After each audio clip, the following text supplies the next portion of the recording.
The Kick-Off Breakfast Show. Welcome back to the Sterling Sports Company Breakfast Show with Damian, and let's talk to one of our Hurricanes now. He made his debut for the All Blacks in 2018, and he already has a storied history, and he's only 24 years old. Welcome into the show, Tyrel Lomax. G'day, Tyrel. Hey, mate. How you going? Thanks for having me. Thank you for coming on, mate. How are you doing at this time? Yeah, not too bad. A little bit bored, but, taking away some training and trying to stay occupied. Yeah, mate. I mean, you're still a young man with the world at your feet, mate. How have you stayed motivated and focused as a professional athlete sitting at home during this time? I just sort of took it as a bit of a challenge, just to try and keep myself honest and fit and try and, took away some training. Obviously, having a bit of a routine has helped, and, being a big guy, my S&C stayed on top of me, so it's helped a bit. Awesome, mate. Well, you got a family history of being from Horowhenua. Of course, you are Johnny Lomax's son. Was there a time where you might have, and I know you did development with League, but continue with that? Was there where did you have to make the decision between Rugby League and Rugby Union? Well, for most of my childhood, I was a league player, and most of my childhood, I thought I was going to grow up to be a professional league player, but it wasn't probably until I was about 17 when I probably couldn't just juggle both sports that I sort of had to make a decision on what I wanted to do, and it was rugby at the time. What was the allure, mate? Because I mean, you could have gone either way. I mean, what was the allure to go to the 15-man side?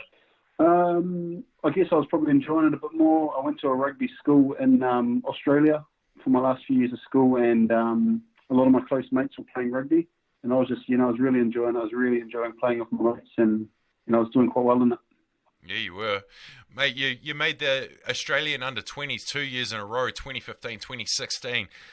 There might have, how did you make the decision to come home?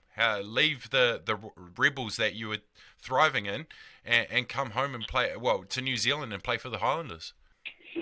I guess that playing for New Zealand was always sort of in the back of my mind. It was something that I was always thinking about. If I was to be good enough to play international rugby, did I want to stay in Australia for, probably the next 10 years and play my rugby, or did I want to come home and be around family a bit more and give my parents an opportunity to potentially move back?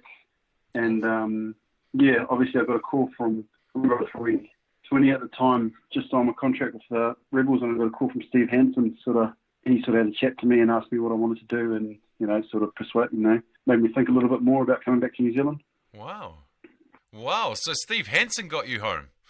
That's amazing. Yeah. That's amazing. So where did it come about with Tasman? I'm sure you would have liked to come closer to home. How did you end up in Tasman?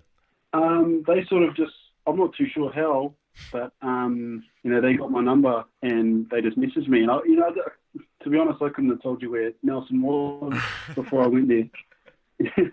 But no, it was probably one of the best decisions I made in my rugby career to go there, because I've loved every season that I played for them. Awesome. Now, you did have some time with the Highlanders, but have come home, and I keep on saying home because obviously Wellington is your background. Let's not forget you are a St. Pat's Silverstream college student as well. So being home, what was it because you would have seen a lot of players growing up, what is it like to be under that Hurricane franchise? Yeah. As a kid, I sort of went to a lot of the Hurricanes games. I remember catching a bus and train to get to the stadium, and then train and bus home. So it's pretty cool to sort of play for a team that I grew up supporting. A lot of the players, I remember Piriwepu, who's a close family friend, and him being from Wainui, he was a big sort of inspiration for me growing up. So just to be able to, to do what he done, play for the Hurricanes and represent my family and where I'm from. Absolutely. We had the very first Hurricane prop, Mark Allen Bull Allen on the show today. What other Hurricanes apart from Pity did you look up to growing up? Jerry Collins, the late Jerry Collins. He was a big. Oh yeah. I was a massive fan of him. His, the way he played the game was very physical. He was probably one of the main ones. Outstanding. Another St. Pat's Town boy. Mate, you have worn the jersey. You've worn the jersey, not just the Māori All Blacks. You've worn the All Black jersey. Tell us the emotions of that day, of putting on that jersey for the first time. Yeah, it was a pretty special day for me. It was actually a massive week for me just to be able to go into the All Black environment and see how they operate and see some of the players that have been there for so long, like Owen Franks, just to see what their weeks were like, and also the game. My parents flew over, my auntie and uncle flew over, my partner's dad, flew over, and obviously Ken Laban, who's a close family friend, he travelled as well. So I had a lot of family there that was, were able to celebrate it with me. Awesome, mate. Well, what's next for Tyrel? Would you like to tick off next? What keeps you motivated after accomplishing so much already at 24? Probably just whenever the season sort of kicks back on, just playing consistent rugby for the Hurricanes.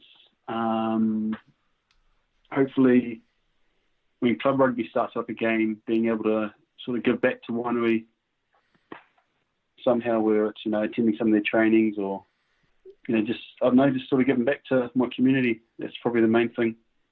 Awesome, mate. Well, you're home now, so welcome back. Go well, my friend. Take care of yourselves in level 3, 2, 1. Can't wait to see you guys out there, and as you strive to get it back in that black jersey again. Thanks, mate.